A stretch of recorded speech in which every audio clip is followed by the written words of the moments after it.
Good afternoon, everyone, and thank you for joining us for today's stakeholder call to discuss the Day-Ahead Market Enhancements revised final proposal. My name is Isabella Nicosia, representing ISO Stakeholder Affairs, and I'll be facilitating the web conference today. Before we get started, just a few reminders on where you can find materials on the website. If you go to kaiso.com and then click on the Stay Informed tab, on that list, you'll want to click Policy Initiatives, and that will take you to our main landing page. On that landing page, you can search for the Day-Ahead Market Enhancements Initiative. If you click that link, the materials that we'll be discussing today should be posted right underneath that first activity on the page. So some reminders before we get started. This call is being recorded for informational and convenience purposes only, so any related transcriptions should not be reprinted without the ISO's permission. And then if you need technical assistance during the meeting at any point, you can send a chat to the event producer. Our event producer today is Michelle.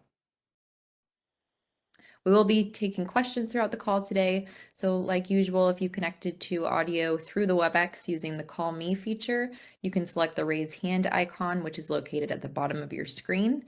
And then if you called into the conference outside of the WebEx, you'll need to press #2 to enter the queue. We'll be keeping an eye on that throughout the call today. And please remember to state your name and affiliation before asking your question or making your comment, just so that we know who is speaking. And then you can also send a question or comment in the chat to me. Again, my name is Isabella Nicosia, or you can send it to all panelists and we'll be sure to read that out. So the agenda for today, I'm going to hand it over to James here in a moment, and we'll get started on the materials. So we'll be covering the revised final proposal and the imbalance reserve demand curve addendum that was posted on April 19th, or the addendum was posted on April 19th. The revised final proposal was posted yesterday, along with the flexible parameters matrix that was also posted yesterday. And then we'll leave some time at the end for some next steps. So with that, I will hand it over to, this slide here just shows where we're at in the stakeholder process. So we're here at the end of the proposal development stage of the final proposal. So now with that, I will turn it over to James and he will kick us off. There's a question in the queue before we get started. Let's go ahead and unmute Sarah. CPUC. I'm curious, from your schedule, I don't see when the tariff will be filed at FERC. Can you give us a date or an estimate? I'll defer your question for a few minutes until we get our David Zlotlo, who's the attorney on this, to confirm. But I believe the intention is that DAME and EDAM would be filed at the same time, and my understanding is that we're aiming for the end of June to do that. Yeah, it says second quarter 2023 on your website, and I just was wondering if you had gotten closer to an actual time on that. Thank you. Appreciate it. Thanks, Sarah. Yeah, David just popped into the panelist queue. David, can you let everybody know what the current plan is in terms of filing? Yeah, I mean, I think what you just said is probably the best guidance we can give on this right now, which is that we're aiming to file the two together. So yeah, that's probably as much as we can say right now. Thank you. Okay, so before getting into the material, I just wanted to, make a few notes for everybody. As Isabella mentioned, on April 19th, we posted an addendum to the draft revised final proposal, which is intended to be a change to that proposal to give people some more time before the comments came in to understand what direction we plan to move in. And so you will notice that the revised final proposal as posted yesterday incorporates the language from the addendum inside that was posted on the 19th. So we'll talk about that addendum today and the changes made to the imbalance reserve demand curve and other related changes in today's discussion. We also posted alongside the revised final proposal yesterday what we're calling a matrix of describing flexible parameters. So there's been quite a few what we call flexible parameters discussed within the DAME initiative as we're moving towards implementation. And, our sense from stakeholders was generally that type of flexibility was well received, but at the last stakeholder meeting, I think on April 7th, there were quite a few questions about process and folks wanting to know, how the ISO would plan to build that flexibility within its tariff and what sort of metrics it would monitor for and when it would monitor and how the stakeholders would be kept informed. And so that's what the intention of that matrix is to do. So the matrix is also sort of an extension of the final proposal, but it's just done so in a different document, and we'll walk through the matrix in detail today. I also want to, just to be clear, that the revised final proposal was posted yesterday. This discussion is intended for informational and educational purposes, to have more discussion about why certain changes were made, and describe a little bit more about the features of various changes, and to make some clarifications. And so the intention is not, of this meeting is not to make changes to what we posted in the revised final proposal yesterday, with the exception of maybe a few clarifying items, or if there's something that, something that needs to be clarified in a sense. The revised final proposal is, in terms of the stakeholder process, what we view to be the proposal with which we prepare to take to the Board of Governors and governing body for decision, which will happen on May 17th. And in order to give us and the board and governing body members, as well as the Market Surveillance Committee and EIM governing body experts, opportunity to provide their opinions, the proposal needs to be sort of fleshed out in advance of that date. And so we've pushed it in our minds as far as we could go towards, having a proposal solidified in preparation for the board meeting, and feel that we don't have the opportunity to make anything other than clarifying changes to the proposal at this point. So again, this discussion will be just that, clarifications and discussion about why certain changes were made, and a little bit more information about certain items. Okay, let's move into the imbalance reserve demand curve addendum. So first of all, setting ourselves up at sort of the 50,000 foot view, markets, electricity markets will use this concept called penalty prices to establish scheduling priorities and set administrative prices when the market has insufficient supply to meet some sort of demand within the market. And a demand curve is essentially another way of establishing penalty prices for this purpose, except that typically when the term demand curve is used, it's to define what we call economic relaxation of the products, which is that a lot of times penalty prices are used in the context of there's insufficient supply to meet some demand and the market has to figure out what to do. In this case, there can be sufficient supply of the imbalance reserve product, but what the demand curve does is essentially weigh an economic trade-off between the value of those reserves relative to the cost, and will choose not to procure incremental imbalance reserves above some cost. Okay, so that's essentially what we're talking about here in terms of establishing a demand curve. And we recognize over the history of this proposal, there have been various penalty price structures, and oftentimes they change proposal to proposal. So we recognize that there have been a lot of differences in moving pieces in what the ISO and stakeholders have sort of put out there in terms of this type of structure. Now, on the draft revised final proposal, which was posted on April 6th, that proposal went forward with a demand curve for all EWMBAs, with the exception of what we call the hybrid design that was exclusive to the CAISO BAA. And so what the hybrid design did is it intended to protect some imbalance reserve demand within the CAISO BAA, above low priority export self-schedules, which are often times called LPT exports. So if we move to the next slide, we can talk a little bit about some concerns that were raised in response to that proposal. First, there were concerns about sort of unintended market and settlement impacts, generally of having the CAISO BA with different demand curve values than other BAs in the EDAM.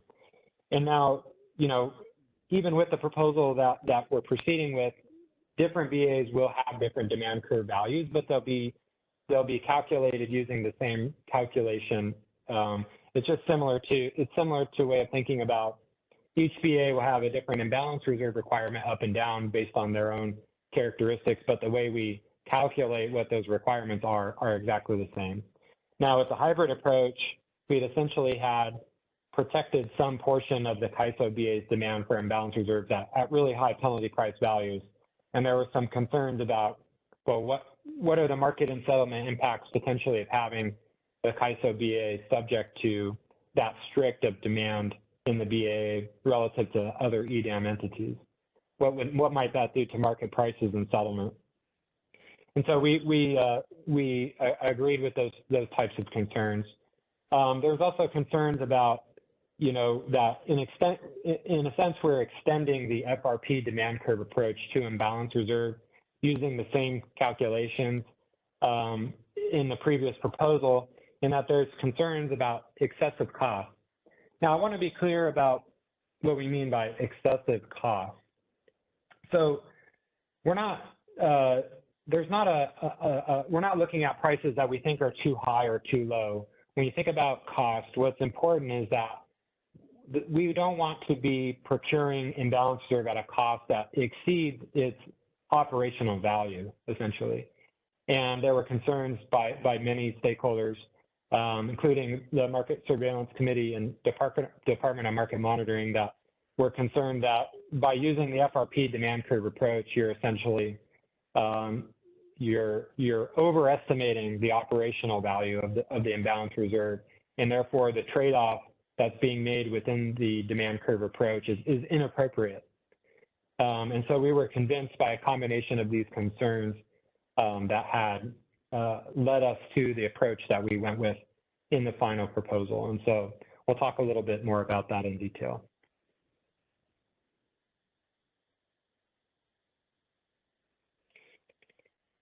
By the way, for hands, I will pause at the end of each slide, and if I see hands come up or if there's any questions in the audio queue, I'll give a quick pause to check. I'll just check. I see no hands, but are there any questions in the audio queue before I proceed?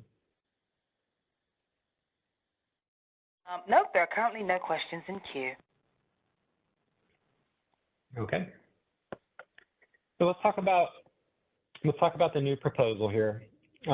So in the revised final proposal and in the addendum, ISO withdrew the hybrid approach for the CAISO BA. The new proposal is that an imbalance reserve demand curve would apply to all EDAM BAs, including the CAISO, such that there's consistency in terms of every BA in EDAM will be subject to the same imbalance reserve demand curve calculation. The calculation itself is remains similar to the flexible ramping product, with some exceptions, or I guess one major exception. And we'll talk a little bit about that in subsequent slides about what that exception is. Now, the other change relative to the FRP demand curve is that the FRP demand curve is capped at an administrative value of $247. The imbalance reserve demand curve value is capped at $55. So $55 is not sort of a number made up out of thin air. $55 was used to determine or to distinguish what we call the sort of a high percentile replacement cost for spinning reserve.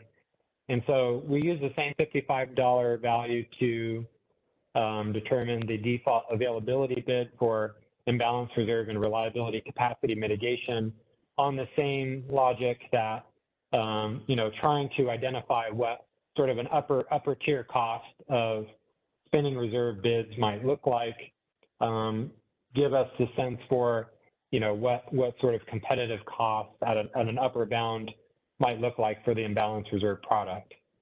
And so the $55 was set based on looking at that distribution of data and looking at spending reserve offers and finding a high percentile historical offer and establishing that as sort of an upper bound competitive cost for the imbalance reserve product. And so that's why the imbalance reserve demand curve values would be capped at $55. There were a couple of clarifying questions within the comments that wanted to clarify what exactly the $55 cap means.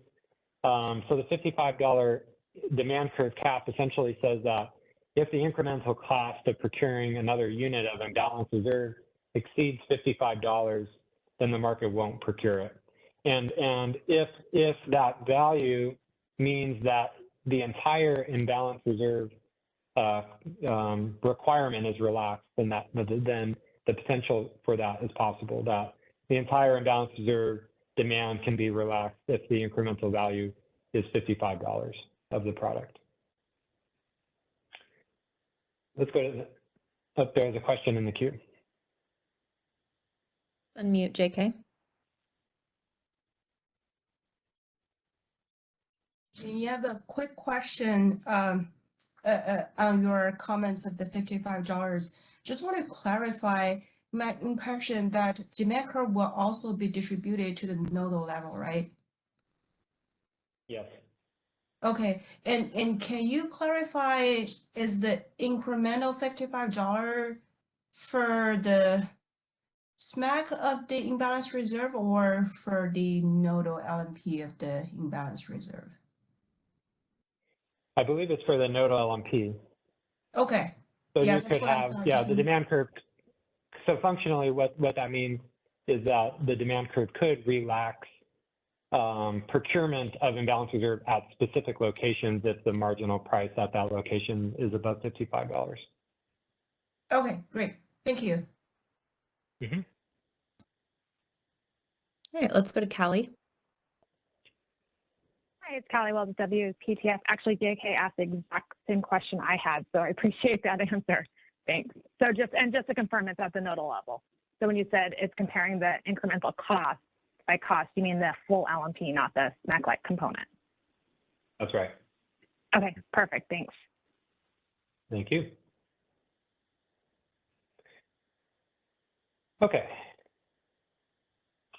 So we're on to, is this the next slide? I lost Yes. track. Yes. Okay. So this slide just gives some, again, some general information about what a demand curve is and does.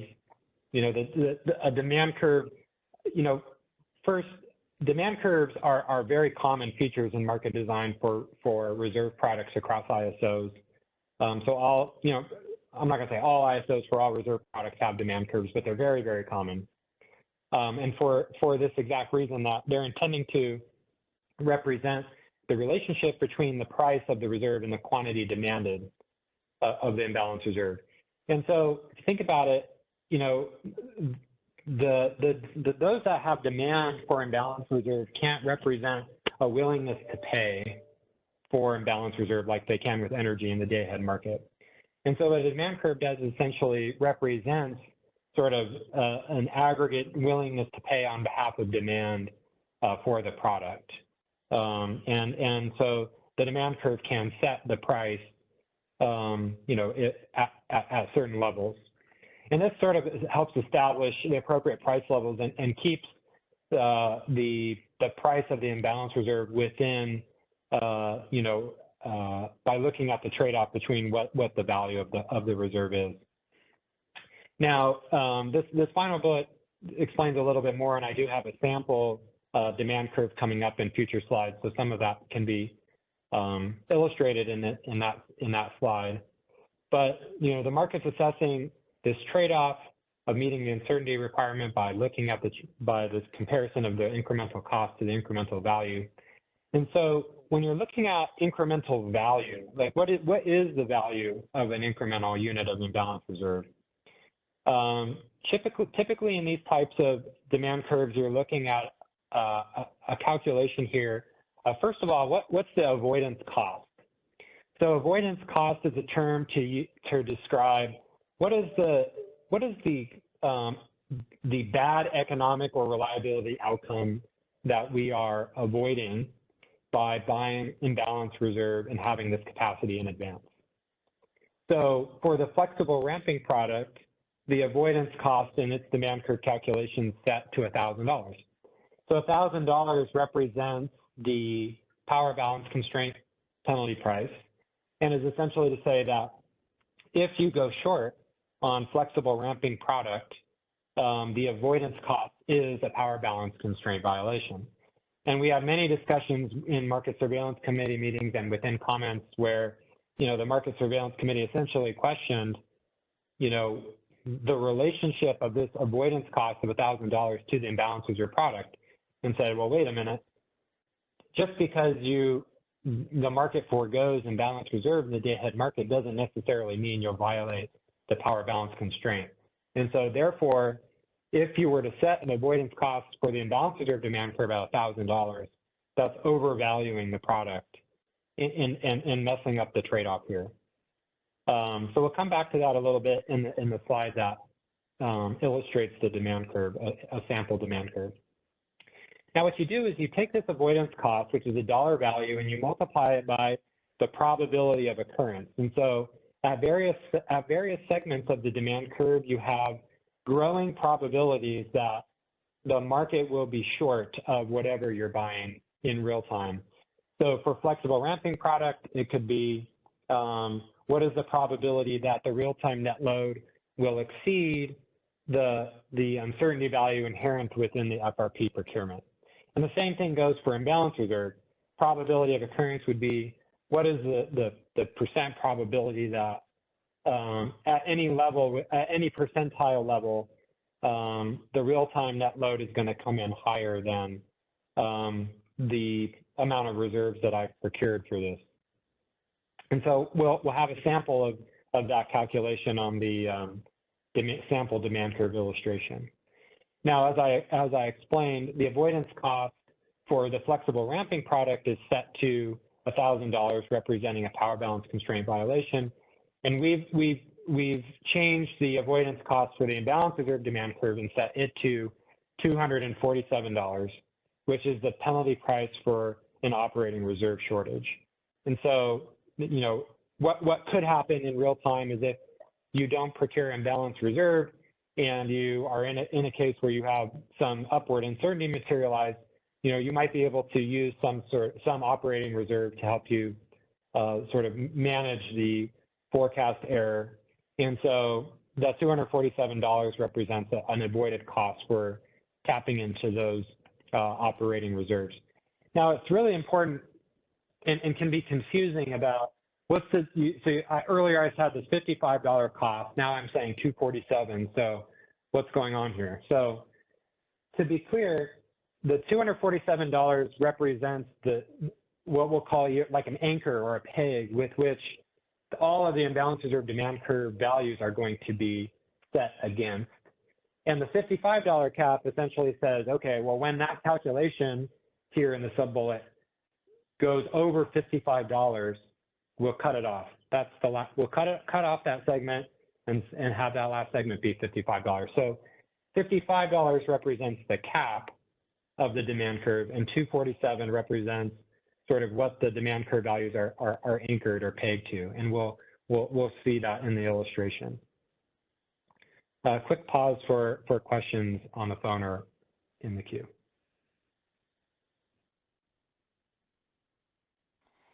All right, there are currently no questions on the phone. Okay, let's move to the next slide. Okay, so we'll walk through this sample very closely. So, and I hope this is helpful in the sense that people have been asking for, well, what are some reasonable expectations about what the demand curve values might look like for imbalance reserve? And this is a reasonable expectation. So let's go through this very slowly, and we'll have the opportunity to go through it again if needed. So vertical axis is the price, the level of price, okay? And the horizontal axis is a percentile. So we know that the imbalance reserve product procures the uncertainty to a 97.5 percentile. And this is a demand curve for the upward requirement. Okay, so it's going to start here at the 97.5 percentile, and as the prices rise, the percentile with which you procure to decreases. That's the general setup here. Now let's take a moment to look at a few of these numbers here. Let's start out this value here, $17.91. That is the lowest demand curve segment here. $17.91 is calculated by looking at the avoidance cost multiplied by the probability of occurrence. And so you can see here in this calculation that probability of occurrence is 1 minus 0.9275, which is essentially to say that there's around a, 7.25% chance that if I procure at the 92.75th percentile, 7.25% chance that the real-time net load is going to exceed that value in real time. And if it does, the avoidance cost that I'm going to pay is $247. So you multiply those together, and that's how you get the demand curve segment price of $17.91. And you can repeat that same calculation for all of these demand curve values. So 2964 is the same thing, except that now the probability of relaxing real-time net load exceeding the 88th percentile uncertainty value is 12%. So you take 0.12 times 247, et cetera, et cetera, et cetera. And you're growing in these values until you get to the point where any higher calculation cuts off at $55. So you can see the prompt saying the demand curve cuts off at this value, 55. So under these assumptions, you might procure up to the 78.5th percentile of uncertainty. And after that, because the value of any more than that exceeds $55, you'll cut it off. Now, let's talk a little bit about the segments, because the numbers in the x-axis are a little awkward. So let's describe why those numbers are there. So the demand curve, the way it's set up is it can have up to 10 segments, okay? And they're in increments of 4.75 because you're basically taking the 97.5 level and subtracting the midpoint, which is 50 percentile, and dividing it by 10. And so that's essentially how the market would determine the length of each segment. Now, I will note that, and this can get a little complicated, so I won't dwell on this point, but in this example, we've assumed that the BAA has a symmetric distribution of uncertainty, meaning that there's a 50% chance real-time net load goes above some level and a 50% chance that it goes below. Not all of the time is that true. Sometimes you have asymmetric distributions where at any given hour, the BA might be more likely to have upward uncertainty values than downward uncertainty values. And if that were the case, then some of these values would change a little bit. The segment values and the spread might change. The actual demand curve prices might change a little bit. So there is a simplifying assumption that the uncertainty in this case is exactly symmetric. Our expectation of net load uncertainty is right in the middle. It can go equal chance of going a little higher than forecast and a little lower than forecast. So I think that's all I wanted to say in terms of the demand curve, and I'm happy to walk through that again and clarifying any points that are confusing. We'll go to the questions. Yeah, so it looks like we have 3 hands in the queue. So let's go to Tom. Is there a downward also demand curve that we'll be calculating? Does it look similar to this one? Yeah, great question. So this is a sample for the up only, but there would be a downward curve that would use many of the same calculations.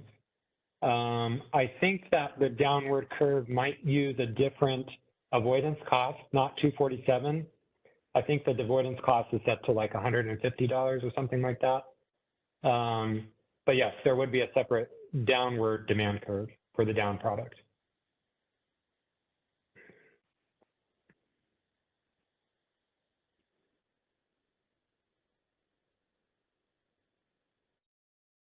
Thank Okay. you. Thank you.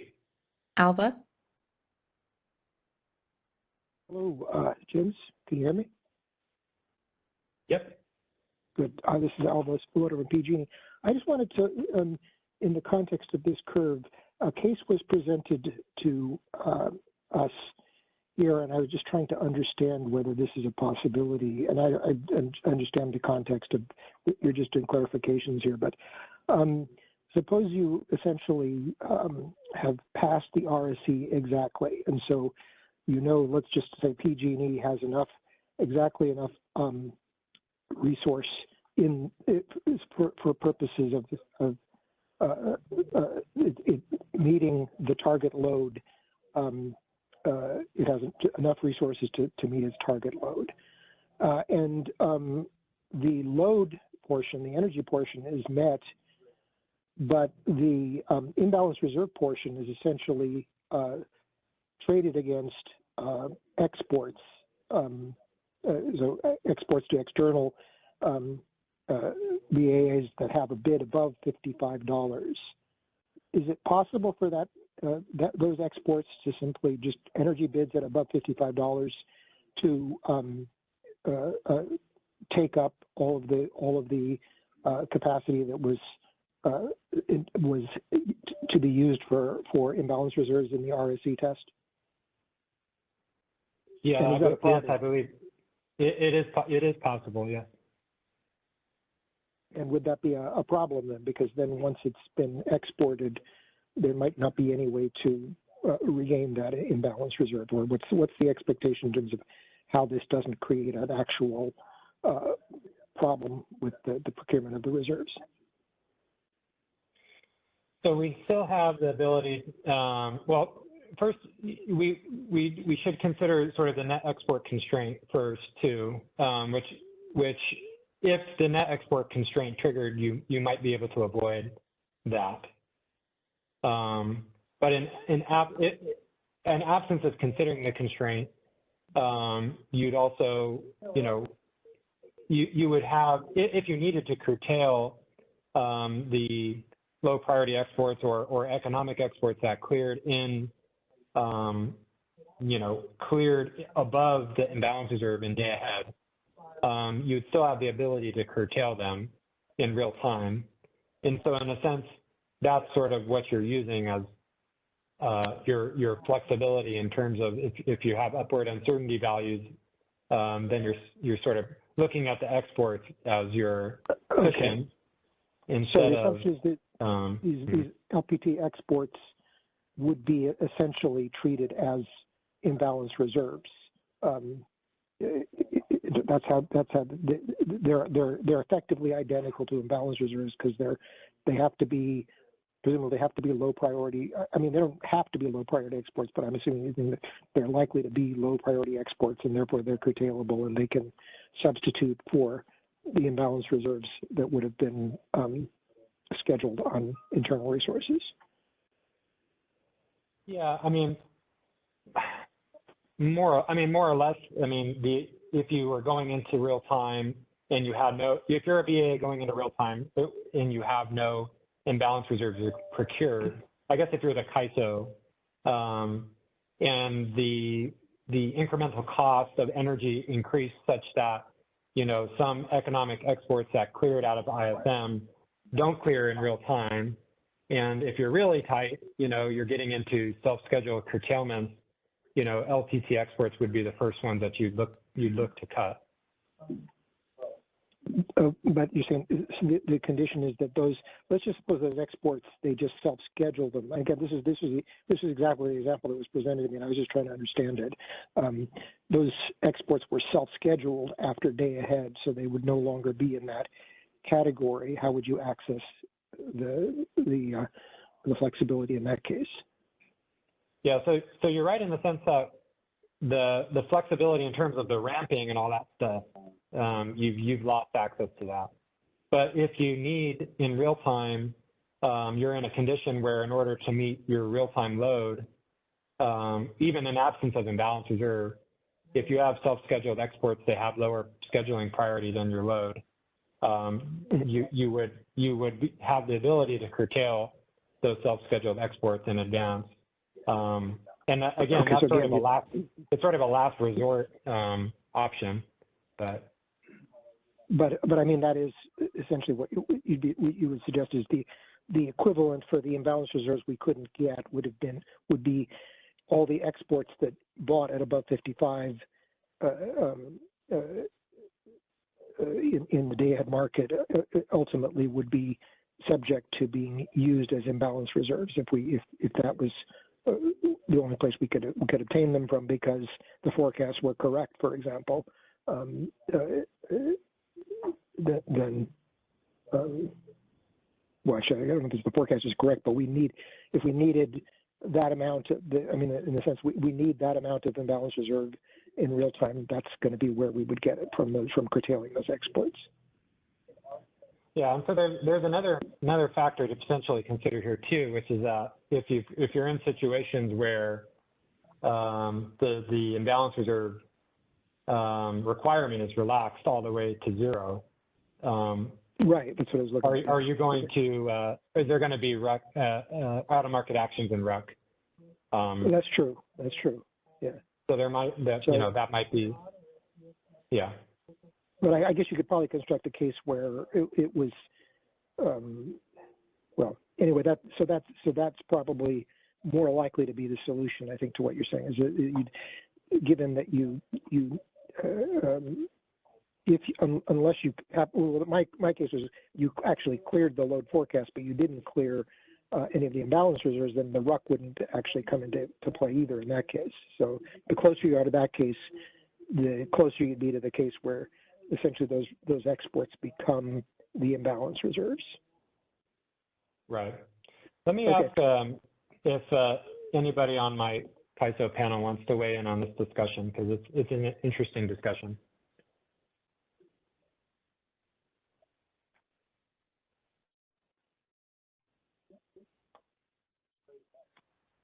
And if we get no takers, we'll just go to the next slide or next comment. Thanks, James. Thanks, Alva.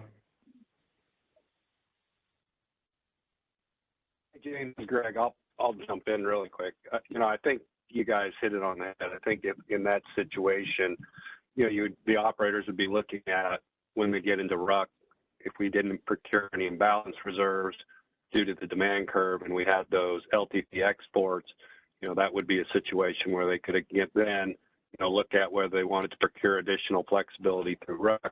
Again, looking to out-of-market actions we're trying to avoid here, but in those types of situations that would still be available to them.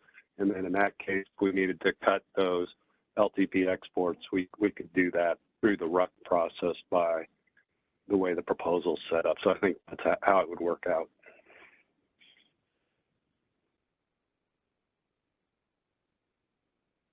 Thanks, Greg.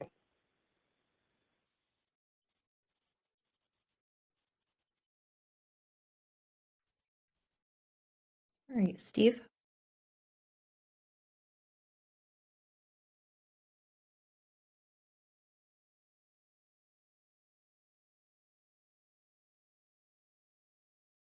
When your line's been unmuted, you may go ahead. Hi, this is Steve Keene from Edison. The question I have is the way you're setting the demand curve, you have the line from 92.75 to 97.5 set using the 92.75 value. So the price there for all those percentages, the price is going to exceed the value. I realize you have to do steps, but did you look at using for that segment using the 95% as kind of the midpoint of it? So I think what you're asking is that if you're, let's say the incremental price of imbalance reserve is exactly $17.91, does that mean that you'll go from the 97.5 all the way down to the 92.75, or can you land yourself midway? Is that the No, question? what I'm getting at is to set that price of $17.91, you looked at the expected value, but it's the expected value at 92.75, Right. not 97.5. So like at 97.5, for example, that price significantly overestimates the expected value.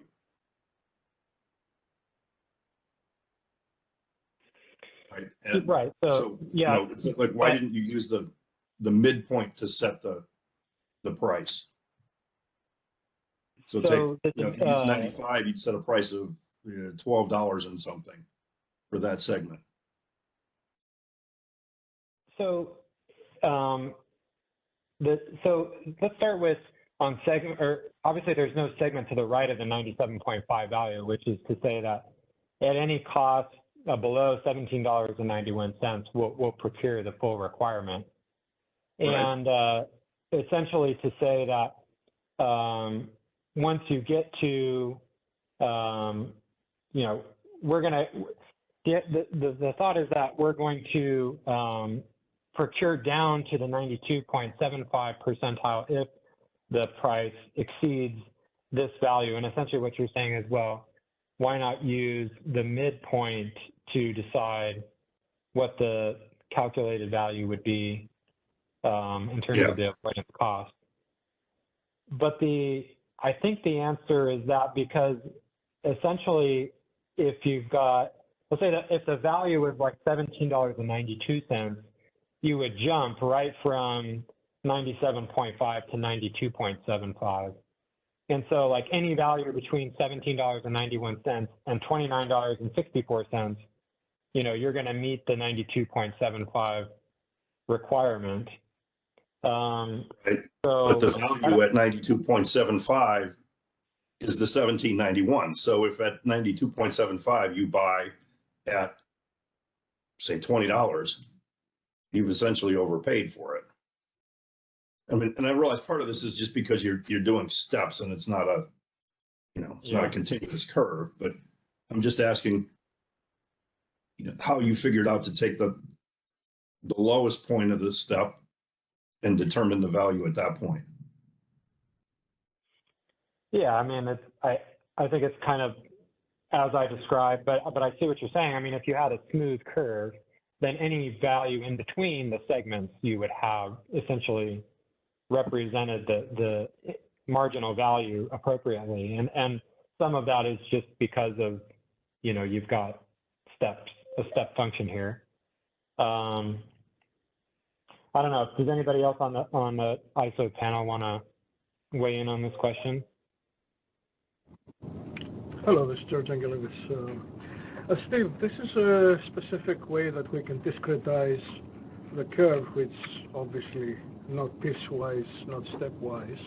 It's more like a continuous curve, but obviously because of our methods, our systems are using linear techniques, we cannot have a non-linear curve for a bid, because this is essentially like an economic bid in the market. So we have to discretize it and make it look like all our incremental bids, which are stepwise curves.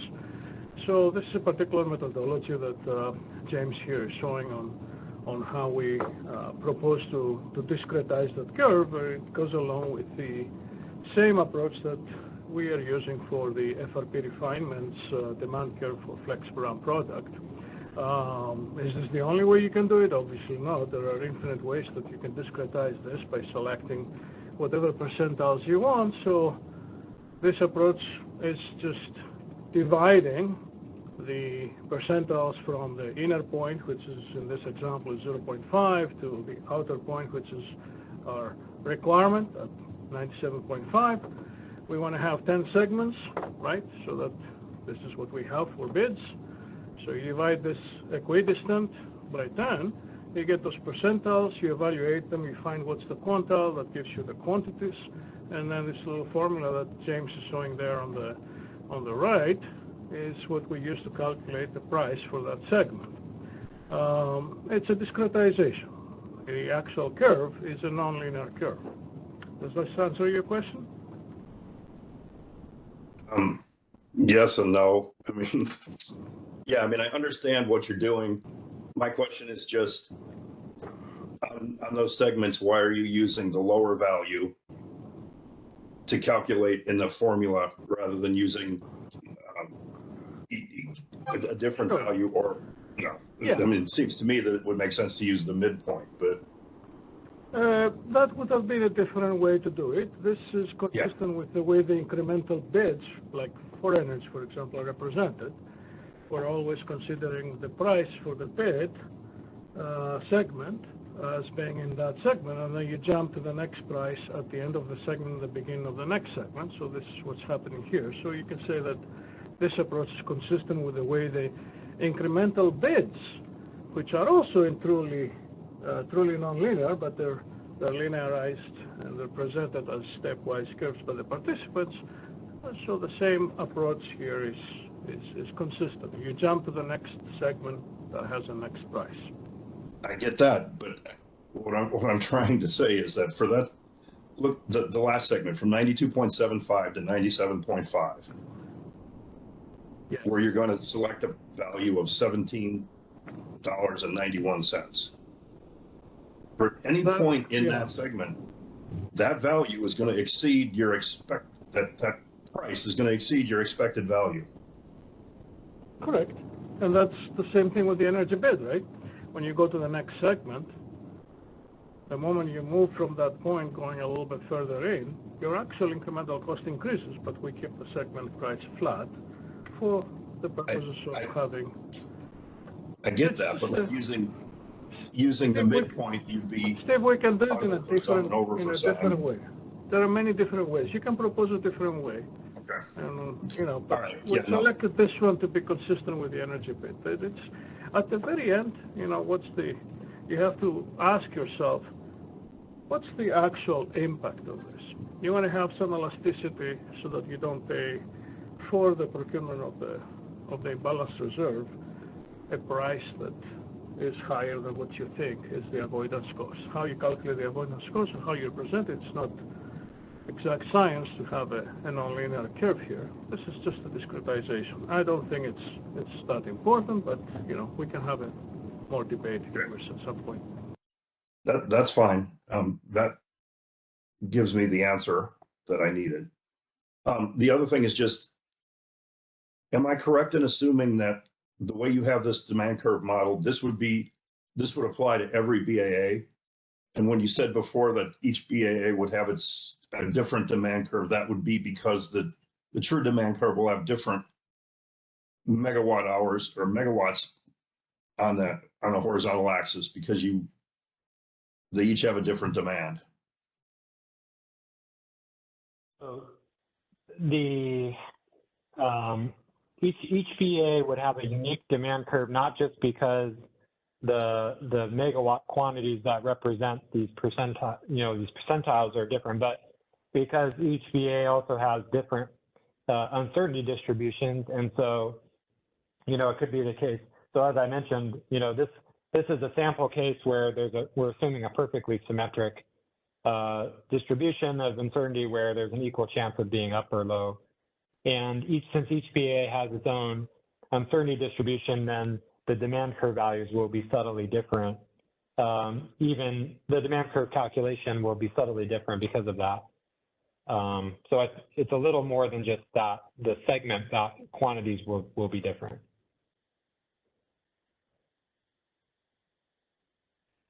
Okay, I'm not sure I understand that, but I'll have to think about that one. Thanks. Mm-hmm. Yeah, admittedly, it is. That's why I said it was a tough technical thing that I wanted to sort of gloss over. But we can get a little more detailed into, you know, essentially, you know, how the demand curve might change if your uncertainty distribution is, you know, a 60% probability of upward uncertainty and a 40% probability of downward uncertainty at any given point. then the segments change, and then also the values change. But we can get deeper into that offline if that's of interest.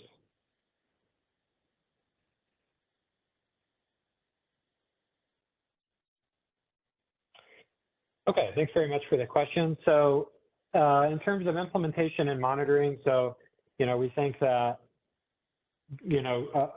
this sort of more gradual implementation will allow for a smoother transition into the market, and it's akin to the experience of other ISOs. So one thing I sort of forgot to touch on is that, when using the $247 value as the anchor price for the demand curve is similar to the experience of the Mid-Continent ISO or the MISO, in which they filed successfully in the end of 2022 to update the demand curve for their ramp product as well. And they found, or they used for their ramp product, they don't use their power balance constraint penalty price for their ramp product either as the avoidance cost. They use a demand curve value for operating reserves. And so we're similar in that regard. And so, this is intended to say that the demand curve values is not an exact science. Anytime you're involving trade-offs, those trade-offs evolve over time. It will evolve as system conditions change. It will evolve as the number of day-ahead market participants change. And so the demand curve values are something that need to be monitored and have some flexibility to adjust and subject to review in collaboration with stakeholders. So in some sense, we do have to sort of go with, we have to go with a methodology that's suitable for when we launch the market. But we'll talk a little bit more in the matrix discussion, how these values might evolve over time. Next slide. We do want to touch on a couple of other considerations related to the demand curve changes. One is that the demand curve with its cap of $55 functionally negates the effect of imbalance reserve local market power mitigation, because the $55 cap is the same as the $55 default bid that would be inserted in the case of an uncompetitive IRU offer. So just to be clear, the ISO still plans to implement local market power mitigation measures for imbalance reserve up. And that's in case over time, the demand curve doesn't, over time, if the demand curve values change, if they increase, or if the default availability bids for imbalance reserve mitigation go down, then you would have some sort of binding effect for the mitigation, and we'd have it prepared in the market to do that. But at least at the go live, functionally, the imbalance reserve local market power mitigation will be ineffective because of the, the demand curve plays the same effect as the mitigation would otherwise. Then also because of the imbalance reserve demand curve, we have reduced the offer cap. So this is what resources can actually bid for the product, from 247 down to 55 megawatt or $55, because the $55 price, it doesn't make sense to allow resources to offer a price more than the demand curve would. Allow the market to procure. Finally, a couple of items. Some of these have already been touched on. There'd be separate demand curves by hour. So every hour there'd be a new calculation, and each BA would have its own unique demand curves. And even going further than this, there would be separate demand curves for the upward and the downward product. So there's a lot of differences there. And then to be clear, the EDM RFC would not use the imbalance reserve demand curve in its test. The RFC is a supply sufficiency test. The imbalance reserve demand curve is economic consideration of the product. So the EDM RFC will not result in failure of the test if the imbalance reserve demand curve kicks in, and it will be set to some other sort of penalty function in the RFC test. Question on the phone. Let's unmute Jeff. Can you hear me okay? Yes. Yeah, just a question. It may have been addressed and I just may have missed it. Are bids going to be limited between 0 and 55? Are you going to exclude negative bids? Yeah, there'll be no negative bids. 0 to 55 will be the bid range. Great, thank you.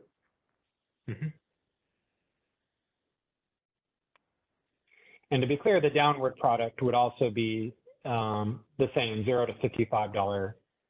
So you wouldn't have negative bids for the down. Same for regulation down, you bid a positive price.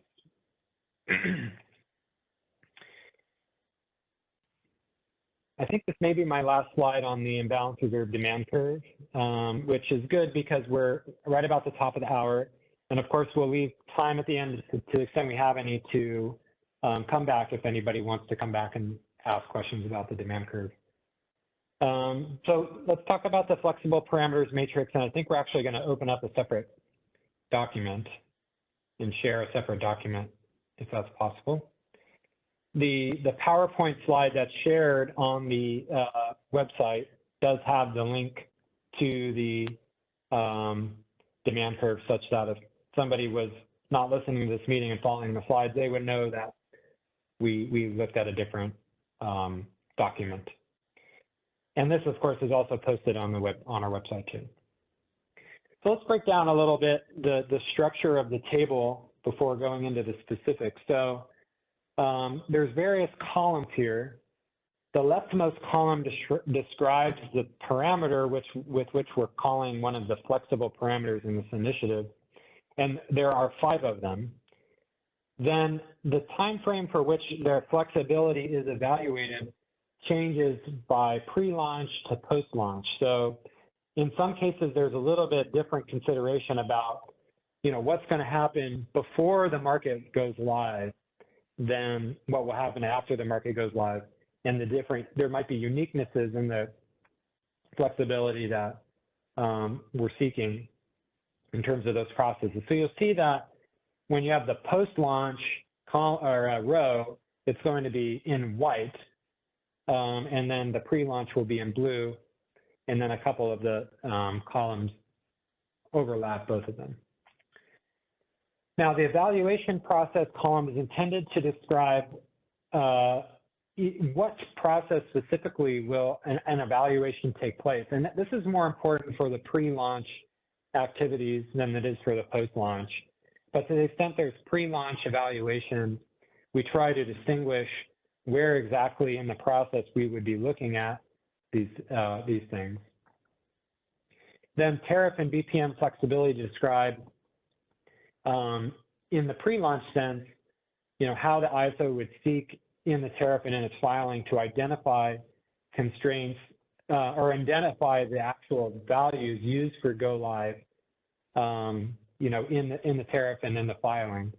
And for post-launch, more about the process where after the market goes live, how the tariff or BPM would allow for the flexibility to make updates to that as we go along.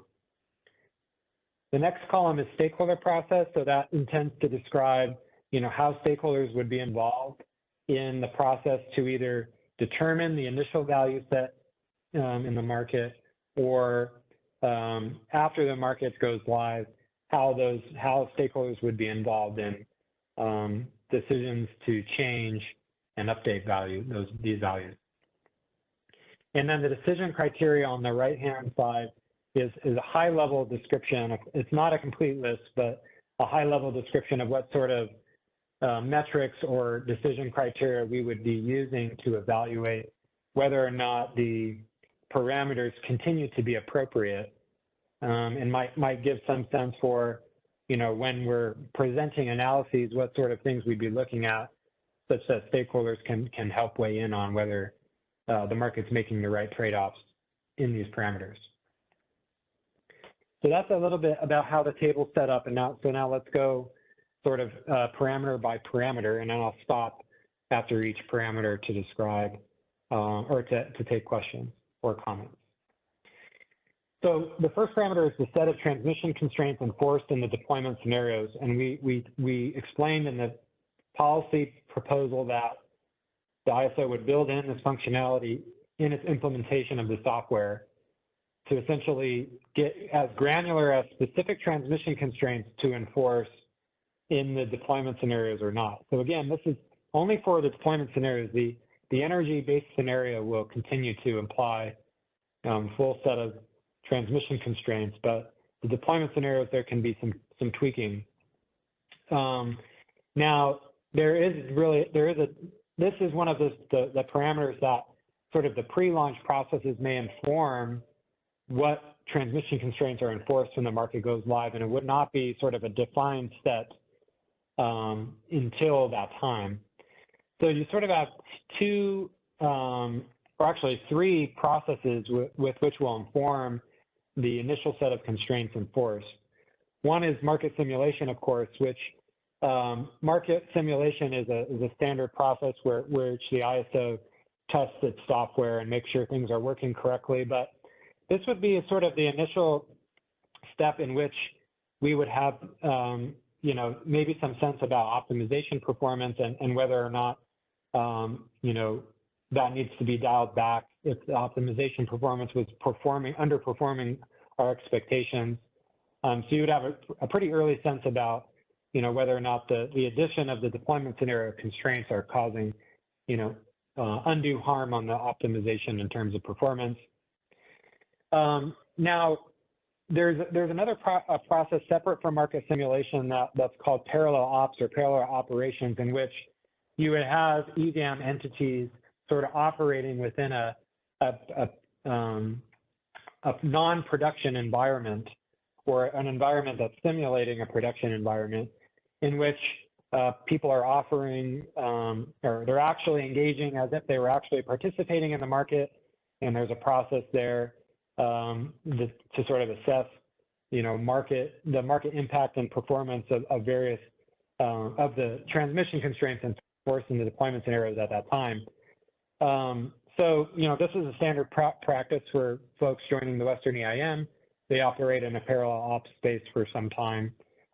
Presumably there would be something very similar in the EDAM, where you'd have a parallel ops before the market goes live for some time as needed to sort of work out things like whether or not the EDAM BA is able to pass the resource efficiency evaluation on a consistent basis. Other things like that it would learn when participating in this environment. And we'd have the opportunity to use some actual simulated market data. It's not, obviously these are not financially binding bids and offers, but it's a good hint about how transmission constraint enforcement would affect the actual market performance. And then, of course, we can't overlook the fact that we're doing ongoing monitoring and evaluation of nodal flexible ramping products. It's very possible that lessons learned in this process would help inform what we would do for imbalance reserve and its nodal application. And so that's another process where these things would be evaluated. Now, in the tariff and BPM flexibility, the tariff would be written to provide the CAISO the authority to identify a set of enforced constraints in the BPM, and our FERC filing would explain that the CAISO would develop this initial set of constraints applied at the launch during these pre-launch processes, so they'd be defined in these processes on the left there. Then the logic and criteria that are used to determine the set of constraints that are enforced would then be included in the BPM prior to the implementation date of DAME. And so we wouldn't have in the BPM, for example, a list of the exact locational constraints enforced, because that would get too wild. But what we do is to say, here's the criteria or the logic that we use to determine which constraints are enforced, and then have that be as part of the BPM language. Now, of course, stakeholders are involved in the ongoing evaluation of nodal flexible ramping products through MPPF calls and other types of outreach like that. CAISO would work together with EDAM entities to ensure that there's consensus on the set of enforced internal constraints, so the EDAM BAs would themselves have some buy-in on what might be the critical constraint set to enforce. And then the CAISO, of course, the board and governing body would want to be updated on these things, so the CAISO would hold as necessary informational briefings to the board and governing body to show the progress that we're making on this. Then in terms of post-launch, it's very similar. We undertake ongoing monitoring and evaluation to make sure that these constraints still make sense. The tariff would provide the CAISO the authority to essentially modify the set of enforced constraints within its BPM, with the argument basically that as new entities join the EDAM and as operational experience necessitates, that the ISO needs the flexibility to be able to update the set of constraints enforced without, making tariff filings every time a new entity joins the EDAM. And so, otherwise that process would be too burdensome. And so, that would be the flexibility that we would ask for in the tariff. Once after the market goes live, have that flexibility to make those changes within BPM processes.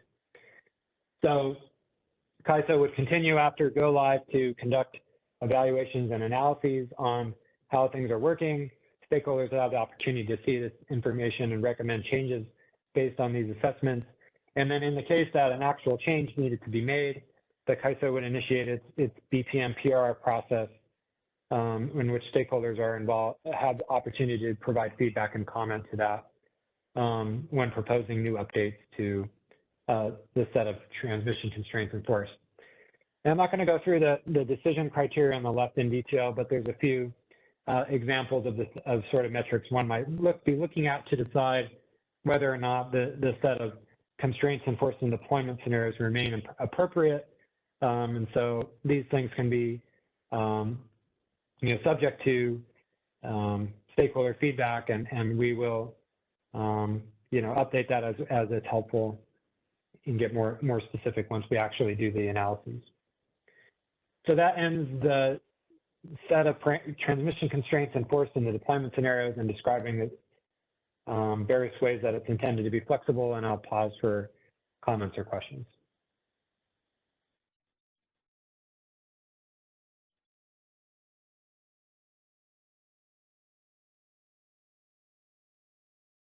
Steve King from Edison. I just have a question where you said the CAISO would work together with EDAM entities to ensure consensus.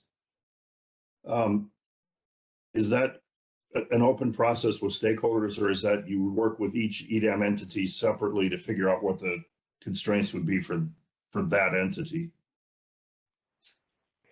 It's intended to communicate that for this particular flexible parameter, we envision the EDAM entity having a stronger say in, how these constraints are set. And so it's just intended to communicate that, it would be a collaborative process with the EDAM entity. Thanks. Mm-hmm.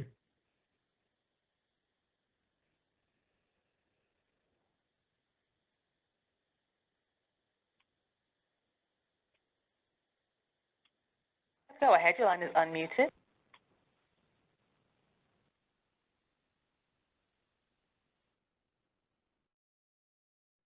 Seth, your line is still muted, so be sure to unmute your phone or device.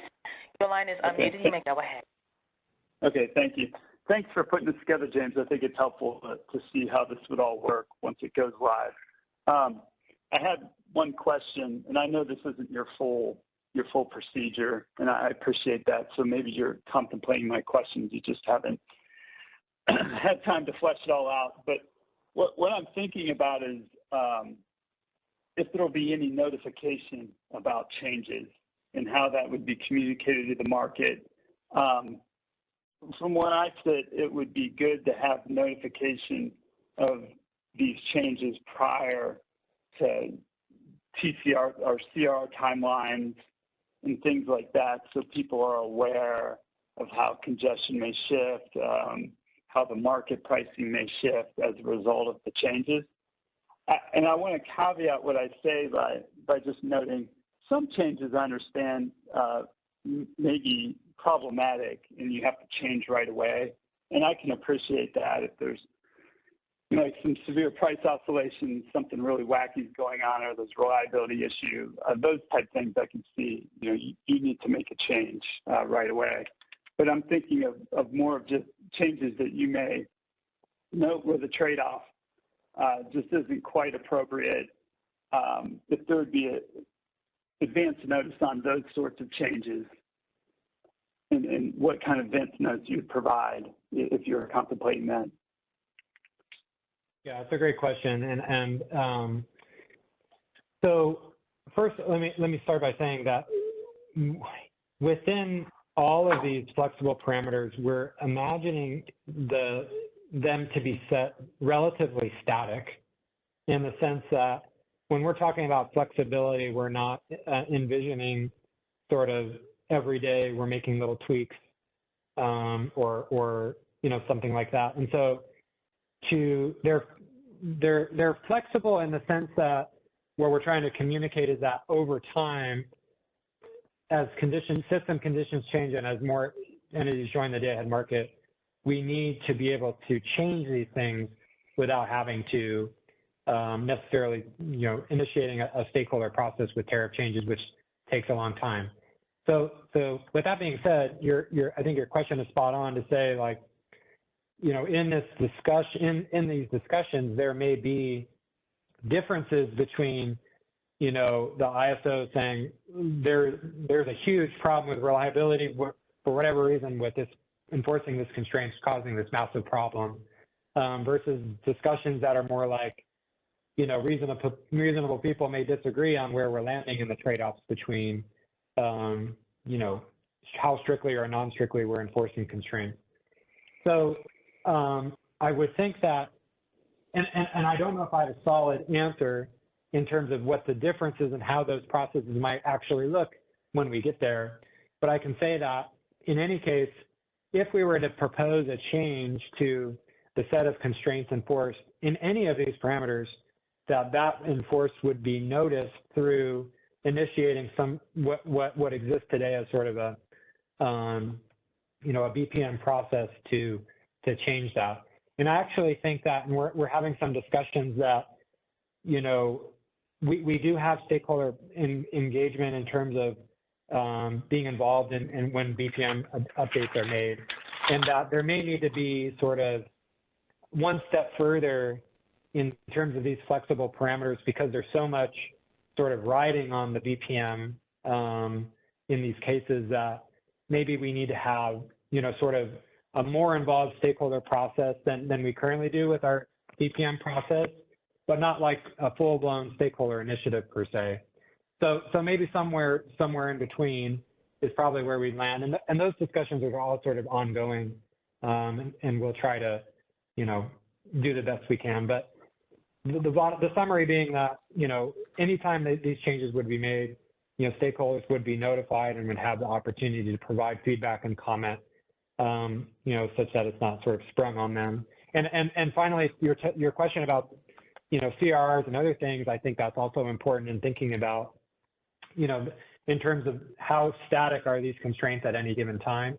And that, yeah, you may need to make updates over time, but we might need to consider certain windows of, you know, not causing undue burden on the, you know, the CRR process by having constraints change so frequently. So we might have some synergy, you know, that we'll have to synergize the processes together. That's a long answer, but hopefully that helps. No, it does. I have one clarifying question. Are you saying, so let me give you an example. Say there's a constraint set that you're going to use in the deployment scenarios. Are you going, in the business practice manual, are you going to show all of those constraints in the text of the BPM, and then to revise that set, you're going to have to issue a BPM change? Is that what you're saying, or am I understanding you correctly? So the intention is not to list constraints out by name, but to describe the logic with which constraints are set or enforced. And so, you know, it could be that, I'm just going to make something up, but it could be that we say, okay, well, if you have a specific BA might have, 1,000 transmission elements to monitor, but we're only going to enforce the constraints that bind, after some period of time, they bind, more than 5% of the time or something like that. That's just completely made up, but just an example to say like, that's the sort of language you would expect in the BPM to say, this is the logic with which we're applying which constraints to enforce. And if I don't know what the process would be like for one to ask, well, did this specific constraint make the cut? I would imagine that one could, submit a city ticket or something like that to ask about that if it's necessary. But I don't imagine we'd put the constraint names in by name in the BPM and update that. Okay, will there be a way for people to tell that a constraint would start being enforced that previously was not? Because it gets back to my fear that there won't be that advanced notification letting people know when there's a shift in the market. So it could be, sort of thinking out loud. I don't know the answer, but I think thinking out loud, it could be something like, in absence of having the constraints listed by name in the BPM, it might be something like, there's sort of a one-off list where as these things get updated, you might be able to say, here's a list of the constraints that had changed in terms of their enforcement or unenforcement due to new logic described in the BPM. So maybe, and it could be, maybe in OASIS, there's some way to describe, at any given time what constraints are active or inactive. But this is good feedback, and please do continue to participate in the process so we get it right. Make sure that we get the information that's needed.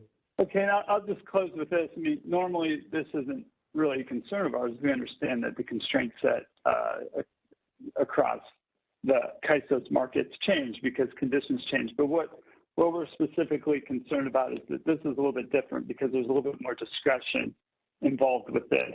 So it's not necessarily market factors. It's also factors that the CAISO deems appropriate.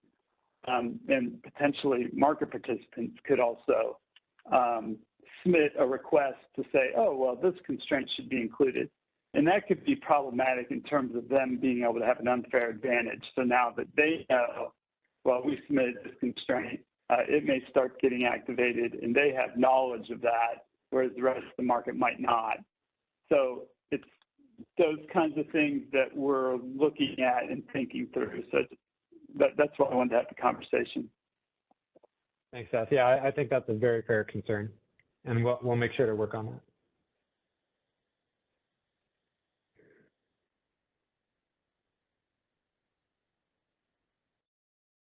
All right, Jeff Nelson.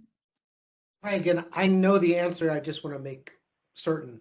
All of this sort of ability to change parameters will not apply to the demand curve, right? The demand curve is going to be in the tariff, and the only way the demand curve can be changed is through a tariff change.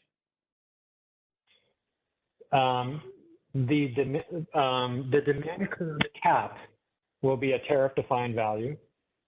The demand curve segments underneath that cap will not be defined in the tariff, and they're not defined for flexible ramping product either because they change. But the demand curve cap, the $55 cap, would be a tariff-defined value. Okay, but not the formulation of the demand curve, the steps. That's right, yeah. Okay, so that's something that could be evolved through this type of process. The cap would not be, but maybe the shape might be, or the segments might be. Yep. Okay, thank you. Yep. And that's same for FRP. So the FRP administrative cap of 247 is a tariff-defined value, but how the segments underneath the 247 get calculated, the calculation or the principle behind the calculation is described in the tariff, but of course there's no actual values in the tariff because the values, they fluctuate. And as Steve kind of pointed out earlier in his comment about, why not use the midpoint of the segment for the calculation? I think there can possibly be some reasonable changes or considerations of ways of changing the calculation of the demand curve that lends itself better to some flexibility, whereas, you know, obviously the capped value doesn't. Great, thank you. Thank you.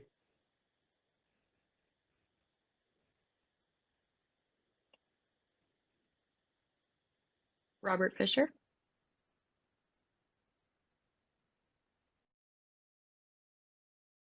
James, hi James, this is Robert Fisher from NV Energy. I have a question in regards to kind of the overall definition of transmission constraints. Does this include ETSR pathways or transfer pathways or total transfer pathways? I haven't seen any clear definition in regards to that breakdown between a transmission constraint versus kind of a scheduling transmission or scheduling limit like an ETSR path. It's a good question. I'd ask, George is probably more familiar than I am with these definitions. George, can you elaborate on this question? Yes, of course. This is George Angelotti. So this item of selecting transmission constraints, we're talking about the physical constraints, contingencies.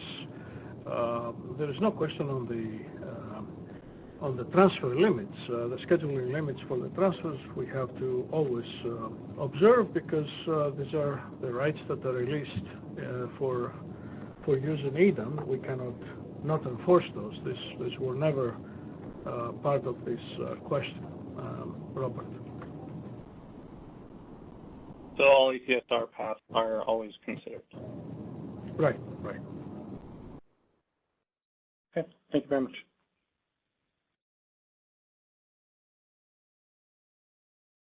Any other questions? Looks like Seth raised his hand again. Seth? Just one quick question. When might we see more details in the BPM? Will this come before you take it to the board, or will this come in the 205 filing, or when can we expect that? So the BPM stakeholder process will kick off shortly, but the process with which these constraints become actually defined in the BPM would happen much, much later, because you have several implementation steps that are sort of informing the values that these parameters hold. So I wouldn't expect more information on this, until in the last half of the DAME and EDAM implementation process.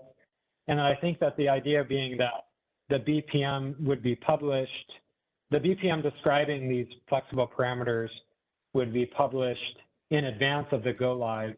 And so that version of the BPM would obviously not happen until much, May or March 2025 or whenever whenever EDAM goes live.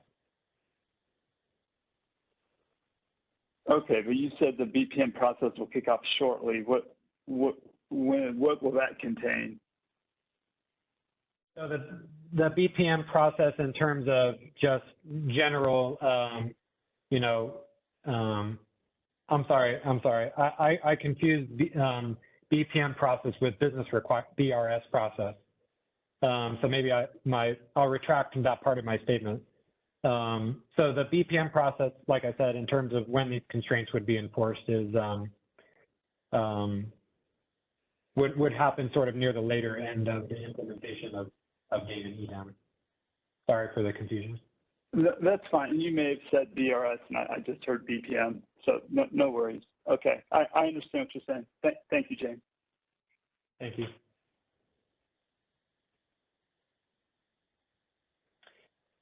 Okay, let's move to the next parameter. I'll be able to go through these a little faster because some of the language is copied, essentially, because it's the same process. But I will stop after each one to see if there's any questions on the specific parameter. So the second flexible parameter of discussion is one to dictate a proportion of imbalance reserves that are deployed in the deployment scenarios.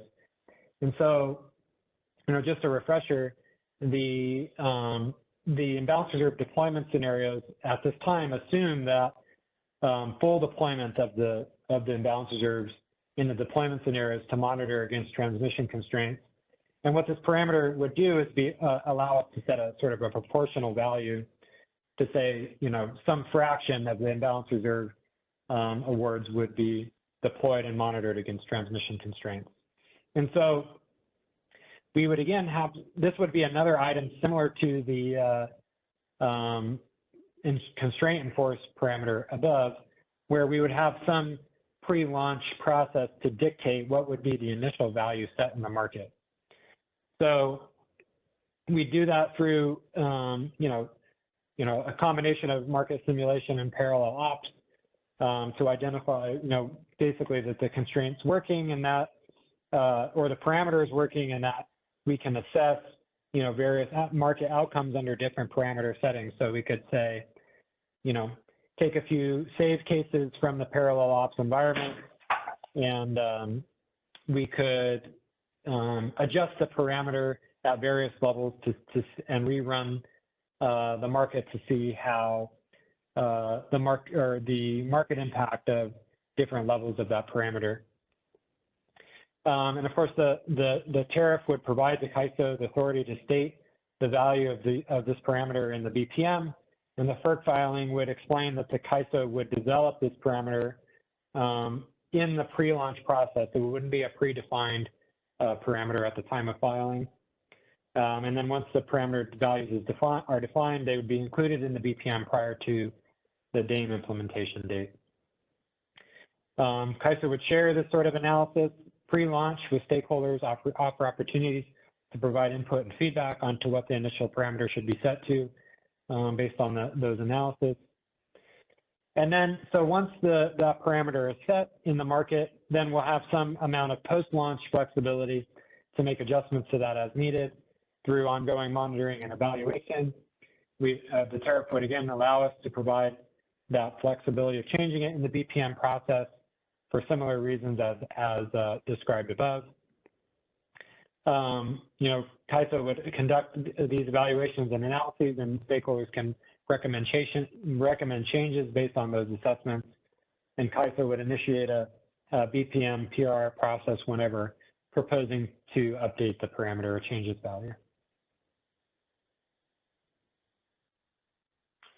I'll pause there to see if there's any questions on this one.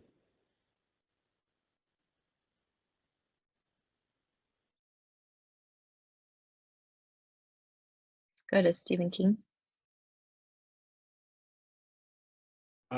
Steve Keen from Edison. In terms of the way the parameter is going to be applied, have you figured out yet whether it's like, if it's, let's just say it's a 50% that we're going with, would that 50% be applied to every resource that's given an IRP, or would it be applied to the total so that, more of it could come from certain resources and less from others? Does that make sense? Am I making that clear? Yeah, it makes sense. So my understanding of the mechanism, and George can provide color commentary if needed. My understanding is that what this parameter would do is essentially take all of the supply and demand locations of the imbalance reserve awards, and if the parameter was 0.5, it would take those the supply awards and cut them in half, and the demand where the uncertainty demand is allocated and cut that in half, such that only half of the supply injection and demand withdrawal is monitored at any given time for the transmission constraints. But I don't, can you repeat the second part of the question for me, and about whether or not there would be a replacement? Yeah. I guess what I'm trying to get at is, to me, that there's potentially a big difference in terms of how much it might impact various constraints. If you consider taking, let's say you have 3 resources, A, B, and C, and they're each for 100 megawatts. If you take 50 from each of those and put that in, or if you say, okay, we're going to do 150 megawatts, and that may come as 100 megawatts from resource A and 50 megawatts from resource B, but none from resource C because there's more congestion over there, or optimally it doesn't work right. I'm just trying to understand how this would be implemented. And from what I heard you say was that it would be more that first option where you take 50 megawatts from each of the three. Yeah, once you've repeated it, once you repeated it, I think that's right. That it would be taking 50 megawatts from each of the three and monitoring that 50 megawatts against transmission constraints. But it's also a little more than that, because it's not just reducing the supply injected through the deployment scenarios, but also taking half of the demand at every given location too. Or else you don't have that one half balance there. Yeah. No, I can understand that. And I certainly understand on the demand side where it would be, you just take 50% because that's the easiest way. But on the supply side, there's a question of whether the market can adjust around this stuff, that's what I'm trying to understand, and what, honestly, I haven't thought all the way through, but I have to finish thinking through is, if the amount that you need to get is half, so 150 in my example, they're very potentially different congestion implications as between the two options, whether you take 150 or whether you take 50 from each of the three resources, or you let the market get the 150 from whatever ones would work best.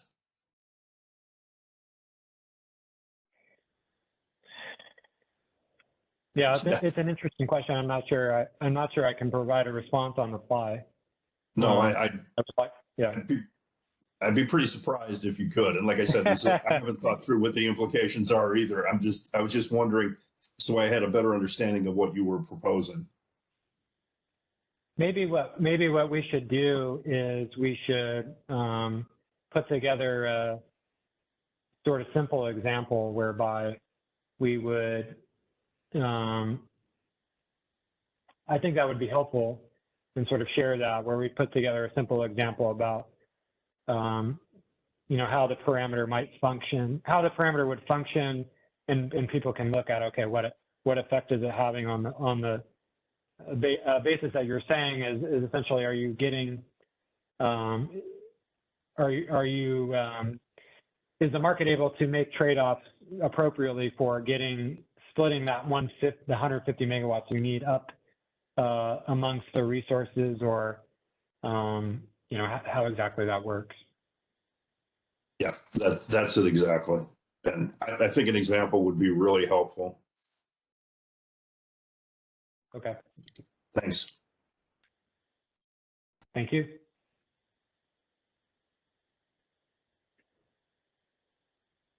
Well, this is JK from PG&E. I think Steve just asked my question, and I totally agree with him. And I can certainly say it will not, because basically what you're doing is you add a tunable parameter to the constraint. It's not a post-market adjustment. So the work will not be cut in half, and most likely, because the optimization always picked the most inexpensive resource. So if there was a resource upstream that's cheaper cost of congestion, is still likely to be dispatched the most after you tune that parameter, reduce the demand in the deployment scenario. So originally, if you have 50, 50, or 100, 100, and 100 from 3 different resources, now after the adjustment, you will have the cheapest one, still that line is congested. So it's very unlikely we'll have the things cut in half. And I think PG&E share the concerns in our comments, and we try to communicate the same idea offline too. It will be really helpful to see examples and how it works. And we still, request CAISO to consider to use the transmission penalty price, or, actually, if you have distributed demand curve to the deployment scenario, by adjusting amount, it can function similarly. The tunable parameter just dig yourself a lot of rabbit holes. Yeah, it's interesting. So I guess, after thinking about it some more and hearing your comment, I guess the question would be, in the case that the parameter was set to something like 0.5, does that mean that at minimum 50% of the reserves are deliverable, or could it be the case where, as you're describing, JK, that the market, even if you have the 50% deployment factor, that the market may still favor resources that are undeliverable for certain reasons, and then you know what I'm saying? I think that's what you're saying, right? Mm-hmm. Yeah, so I can give you a very simple example. Say if you only have 2 nodes and 1 transmission line connecting them, the remote end is less expensive and the local one is more expensive, right? And assume the remote end have the capacity to meet all the requirement. If you're just adding the parameter of 0.5, what will happen is the optimization will still pick up the remote generator to meet all the requirements. Just half of the capacity is deliverable through the line. So have half of the capacity constrained behind that transmission line, and it will still have that line congested. So you lose your deliverability, and you will also have your congestion cost. Mm-hmm.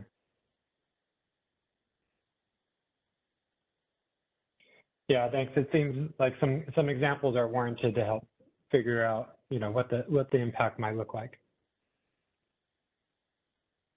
Thank you.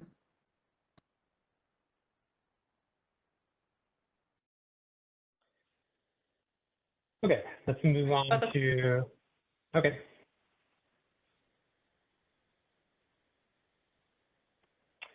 Let's move on to the envelope constraint parameters.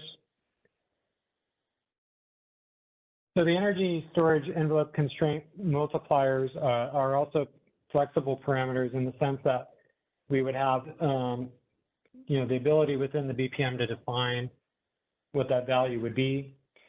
Now, the FERC filing would essentially explain that the KISA's intent would be to set the initial value to 0.85, subject to, ongoing discussion with the Market Surveillance Committee and with stakeholders about this value. And the envelope constraints generally. And so essentially, in terms of post-launch, we would have the ability, to monitor and evaluate the multipliers, which we would do not just for imbalance reserve, but also for regulation and any of the other multipliers attached to this constraint, and provide, sort of a flexible way of evaluating, monitoring these, and making updates to them as needed to make sure that the values remain appropriate. I'll pause there and see if there's any questions on the multipliers and their flexibility. Callie? Hi, it's Callie Wells with WPTF. I had, I guess, a more general question on the storage constraints, but I noticed you guys weren't going to specifically touch on them. So is now a good time to ask, or do you want me to wait to see if other people have specific questions on this?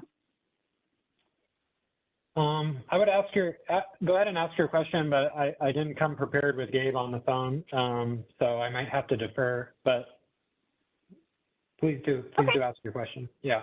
Yeah, so in our comments, we had asked if you guys could provide a list of all the state of charge storage related constraints that a storage resource will be facing after all the changes are implemented with DAME, as well as everything that I think is currently in front of FERC right now for energy storage enhancements, just because there's a lot of moving pieces between the two policy efforts.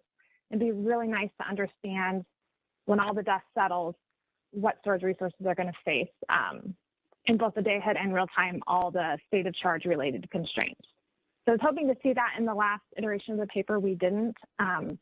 So maybe it sounds like there's going to be some follow-up examples and discussions at some point in time. So maybe that's something that we could flag for that conversation as well. Yeah, that's a good question. So I know that the multipliers and these constraints will be subject to discussion at a upcoming market surveillance committee meeting. So maybe it can be, you know, a deliverable that we provide to the MSC and to stakeholders of clarifying after DAME and ESE, you know, what is the full set of constraints applied to storage resources and going forward. So maybe that'd be the best next touch point for that. Okay, and are you referring to the MSC meeting that's in 2 days on Thursday? No, that's a DAME opinion call. So I'm talking about like a, you know, a normal, I don't know when the next one would be, but a normal MSC meeting where we have sort of more open discussion than that. Okay, gotcha. Yeah, I was hoping to have a good idea of all the changes, obviously before this is finalized. So if there's a way to get that out, again, it sounds like maybe you have some other examples from JK's conversation that you guys are going to be providing. So if you guys do end up issuing another document before this is all said and done, if you can include those constraints in there as well, that would be great. Okay, yeah, that makes sense. All right, thanks.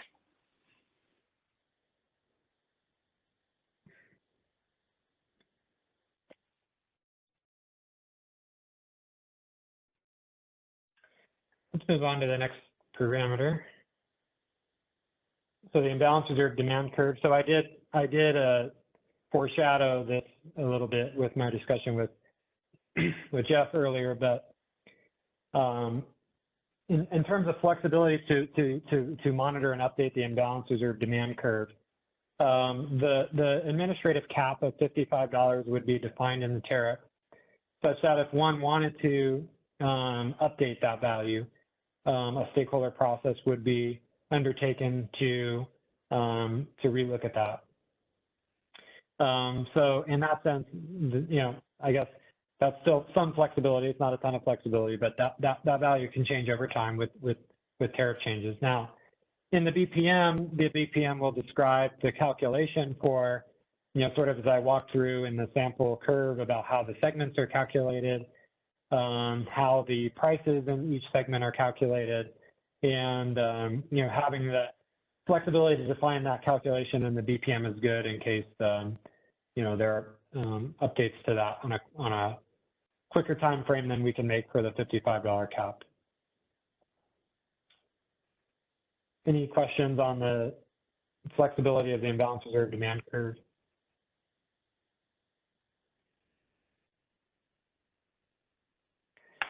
Okay, let's go to the next one.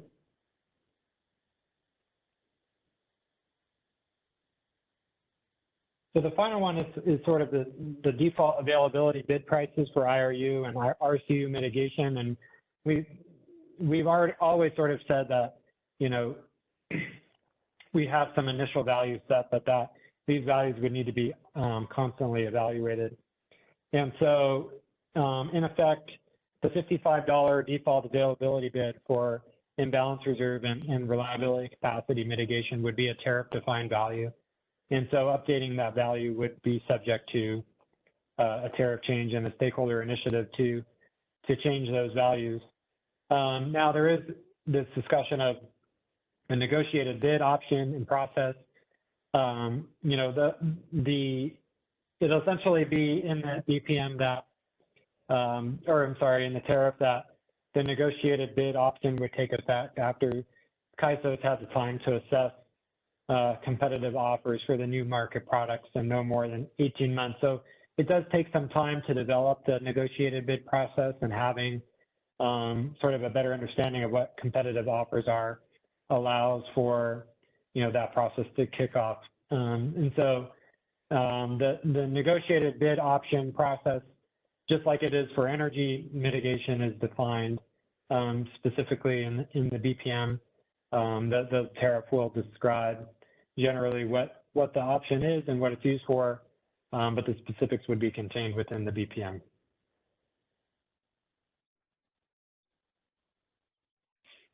Questions on this part?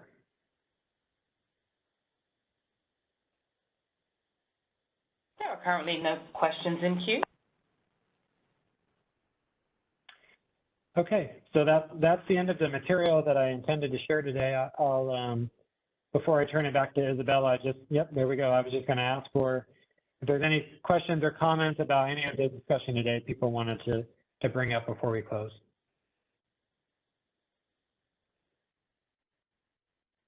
So, James, I had a question, and this is probably possibly one to go to Gabe, although it could also be answered by you or George, but it having to do with the storage. Looking at the proposal, it refers to the bids for reliability capacity on storage, and it says you can bid either charging, you can bid charging and discharging is the way that it's phrased. And I see if I can find my, I think it's on page 57 of your proposal. But the problem I'm having is, so basically, I understood from a previous discussion with Gabe on this subject of storage that you can only, for upward reliability capacity, only the portion, the positive portion of a battery would count towards upward capacity. So there would be no downward portion considered in the upward capacity, upward reliability capacity evaluation. So in other words, you would never schedule charging to support reliability capacity up. And so the maximum bid, let's just say you have a 200 megawatt battery, the maximum bid you could put in for reliability capacity up would be 200 megawatts. And similarly, you'd have potentially a maximum bid down of 200 megawatts.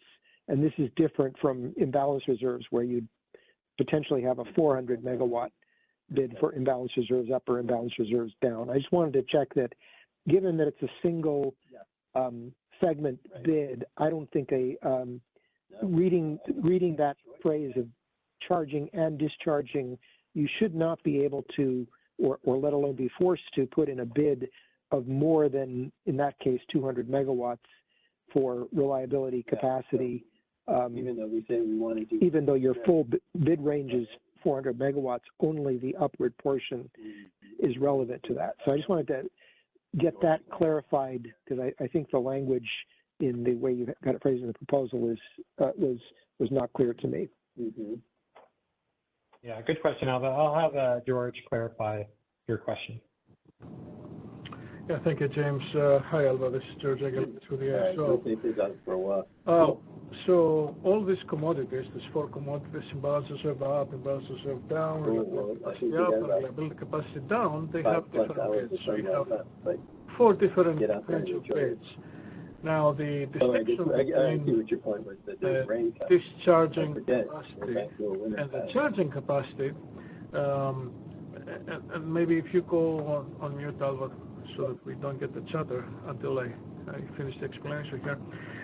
So the distinction between the charging and the discharging capacity affects the certification, if I can use that word, for the service, which is basically the maximum amount of the bid as it is registered in the master file for the resource registry. So I think you were referring to a plus minus 200 megawatt battery in your example. So you'll have a maximum capacity for imbalance reserve update or reliability capacity update of 200 megawatts. You don't want to have the market award more than 200 megawatts of upward product, because that will force the battery to charge all the time. And similarly, for the downward products, imbalance reserve down and reliability capacity down, you'll have a maximum bid capacity of 200 megawatts, which is the charging capacity of the battery. Again, you don't want to have more than that, because that will force the battery to continuously charge, and both these conditions, continuously charge or continuously discharge, are not sustainable. So that's the maximum bid that is allowed, let's say, by Cyber, based on that resource registry in the master file. In the market, if the IFM ends up optimizing a battery and coming up with, let's say, a charging schedule. So in your example, maybe minus 100 megawatt. All right. In the rack, you can still have 200 megawatts, the maximum capacity that can be awarded for reliability capacity up. So you can have 200 megawatts for reliability capacity up on top of the minus 100 energy schedule. So the fact that the IFM would schedule the battery to charge, that doesn't preclude the ability to receive upward awards. So even in IFM per se, you can have a battery charging at minus 100 and still have a 200 megawatt imbalance reserve up. So that's possible. I hope I could answer your question this way. Yeah. Let us know.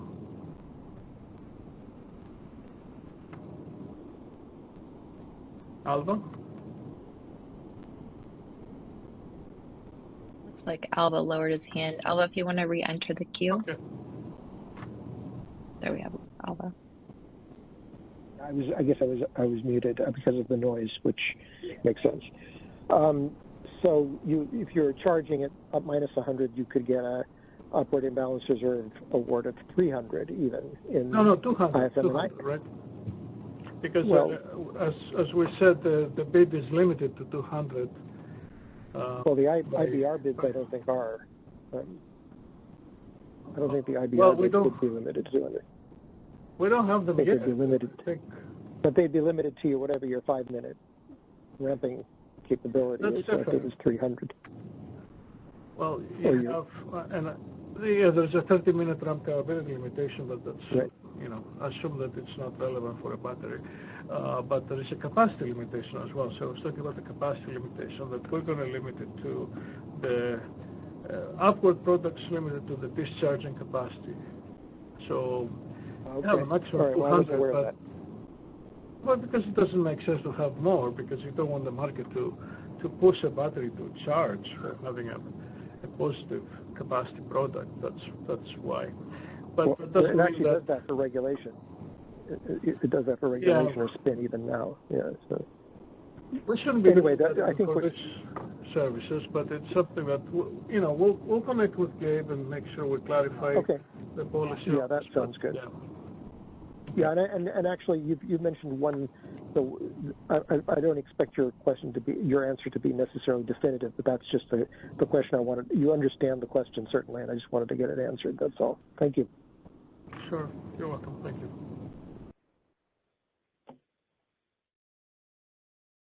Okay, JK.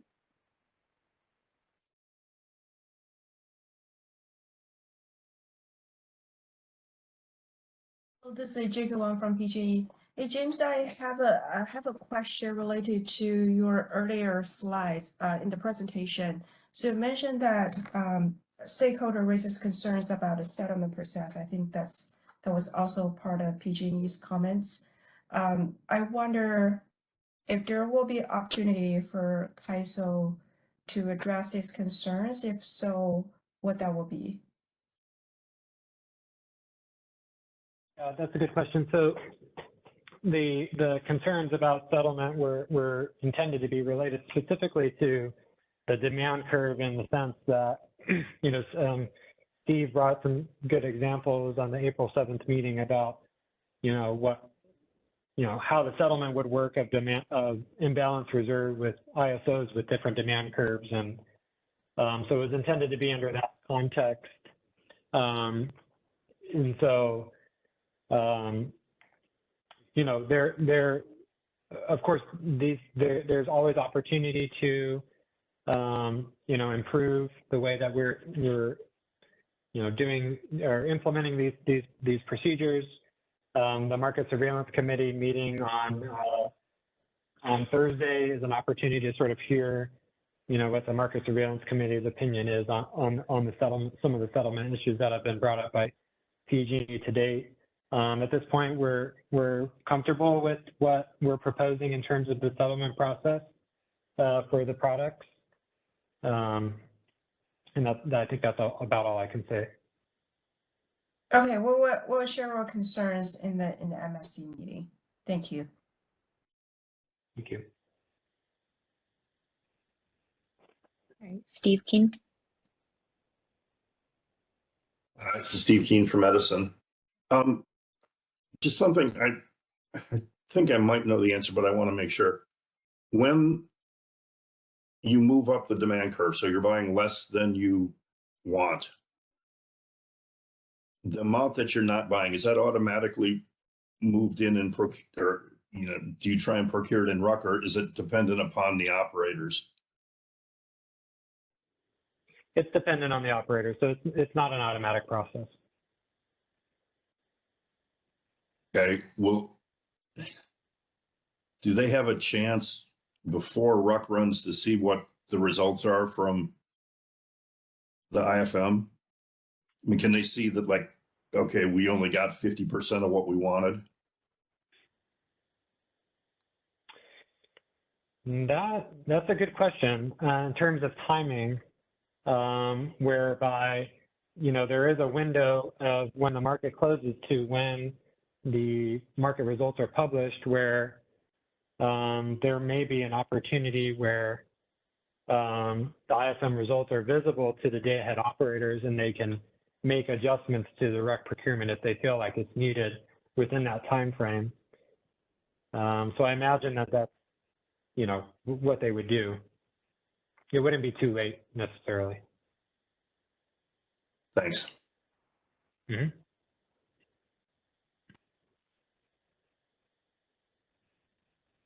Additional questions in queue?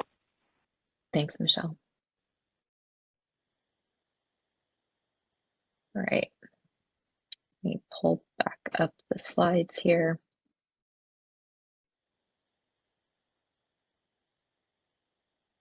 So that brings us to our next steps, which is the joint Board of Governors and WEIM governing body meeting on the 17th.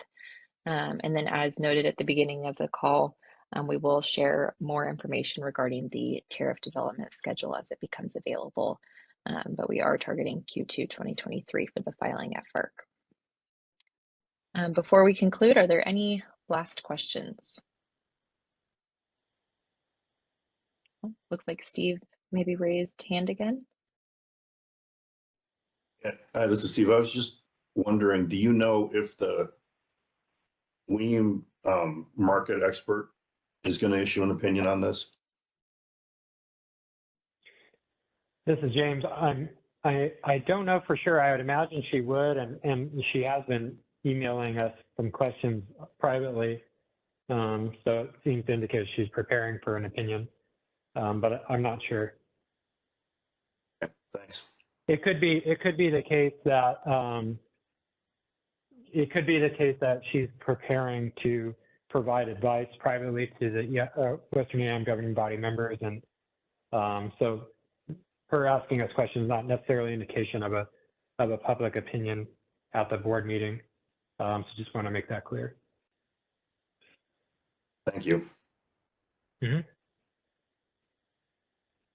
All right. Well, again, all these materials that we discussed today are available out on the initiative webpage, which is linked here on this slide. And if you have any questions, please feel free to contact me directly at inicasia@kaiso.com, or you can send an email to isostakeholderaffairs@kaiso.com. That is all for today. Thank you all for joining us, and have a great rest of your afternoon.